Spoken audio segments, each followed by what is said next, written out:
بسم اللہ الرحمن الرحیم۔ السلام علیکم۔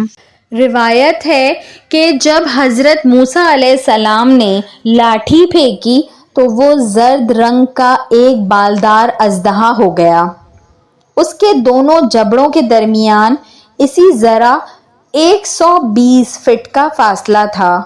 وہ اپنی دم پر کھڑا ہو گیا اور وہ زمین سے تقریباً 1 میل بلند تھا۔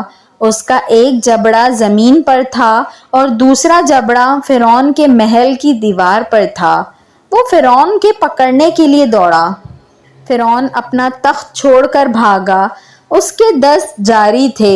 بعض روایت میں ہے کہ اس ایک دن میں اس کے 400 دست جاری ہوئے، اور بعض روایات میں ہے کہ اس کے پیٹ میں بیماری ہو گئی جو تا دم مرگ دور نہ ہو سکی۔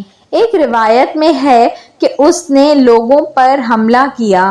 لوگوں میں بھگدڑ مچ گئی اور 25,000 آدمی رش میں مارے گئے۔ پھر فرعون نے چیخ کر کہا، اے موسیٰ، میں تمہیں اس ذات کی قسم دے کر کہتا ہوں جس نے تمہیں بھیجا ہے، تم اس اژدہے کو پکڑ لو، میں تم پر ایمان لے آؤں گا اور تمہارے ساتھ بنو اسرائیل کو بھیج دوں گا۔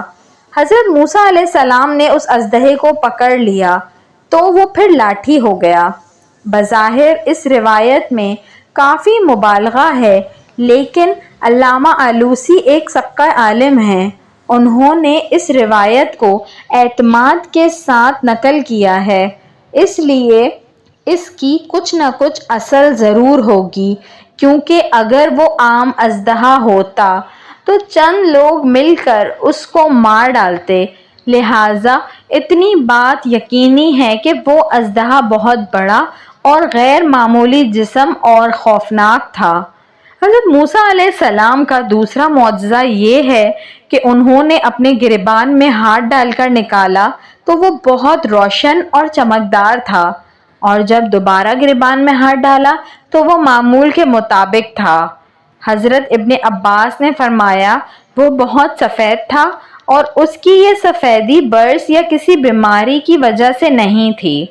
علامہ آلوسی نے لکھا ہے کہ اس نور کی وجہ سے آسمان اور زمین کی ہر چیز روشن ہو گئی تھی۔ ویڈیو پسند آئی ہو تو اس کو ضرور لائک کریے گا، اور ایسی مزید اچھی ویڈیوز دیکھنے کے لیے میرے چینل اردو کہانی گھر کو سبسکرائب کر لیجیے۔ Thanks for watching. اللہ حافظ۔